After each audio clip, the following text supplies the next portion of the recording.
My name's Chris, and I'm with MarketWorks. We're the software company that your market or event uses to manage vendor applications. Now, the good news is, if you're viewing this video, you've been approved. So let's take a look at what the next step is for you as an approved vendor. We're going to ask you to register your profile. Now, we do this for two reasons. The first is that you'll be able to log in and view your profile as it was approved by your market or event manager. It's very important to review all of the details of your approved profile. The second is that once you've registered your profile, you'll be able to go in and request changes to your profile. These could include adding or deleting dates that you want to attend the market, updating product lists, or updating any images or documents as requested by your market manager. So let's take a look at what happens here. You're already viewing the video, so we don't have to go through the registration instructions, but now we can click on Register Your Profile. This is going to take us to the Vendor Profile Registration landing page. We pre-populate this form field with your email address. This is the email address you use to apply to this market or event.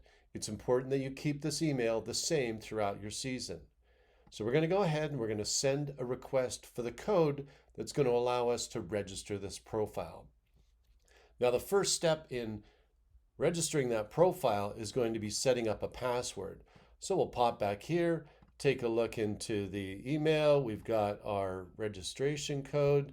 And if we're copying and pasting, make sure that you only copy and paste the code. We'll pop back into the template and we will enter that code.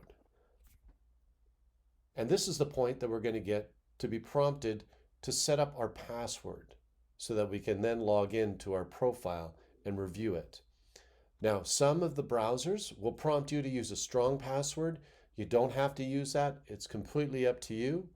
For the purposes of this demonstration, I am not going to use that because I want to be able to remember my password.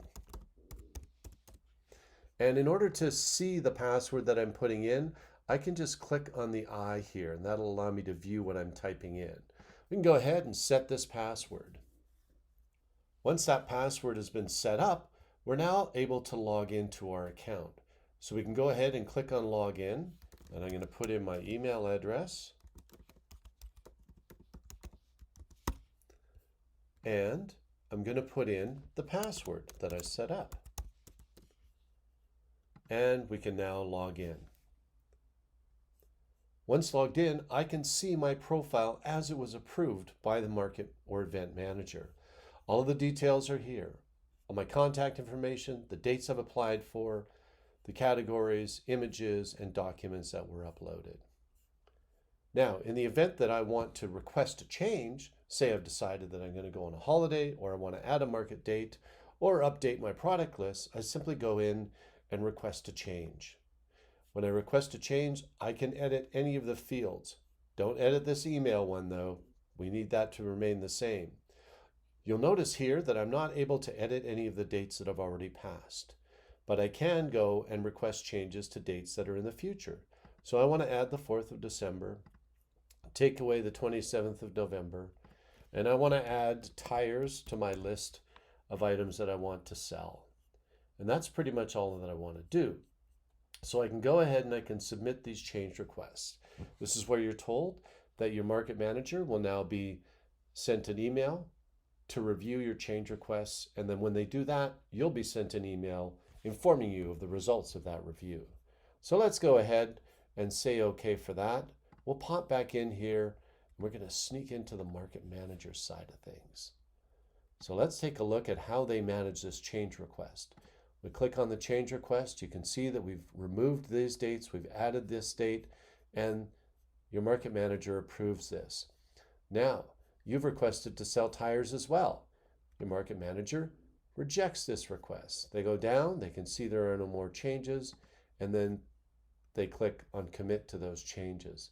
The next step on this one is that you receive an email telling you that your vendor profile request has been reviewed, and you can look and see exactly what it was. The dates were removed, the dates that were added, and then this was rejected. So, having access to your profile allows you to review your application as it was approved, and it also allows you to go ahead and to request changes to your profile, which are then reviewed by the market manager, and then that process is then communicated to you through another email once they've reviewed those. We also have the ability for your market manager to put in market resources in here, and if you want to, you can change your password or log right out of your account. Now, before you go away, you should remember to go ahead and save or bookmark this URL that you've been sent to for your vendor profile registration page. You can always go back to your approval email and just click on that link. It'll take you to it, but it's probably a lot easier just to bookmark this vendor profile registration page. Thanks very much for your time. I hope you have a great market season and have a great day.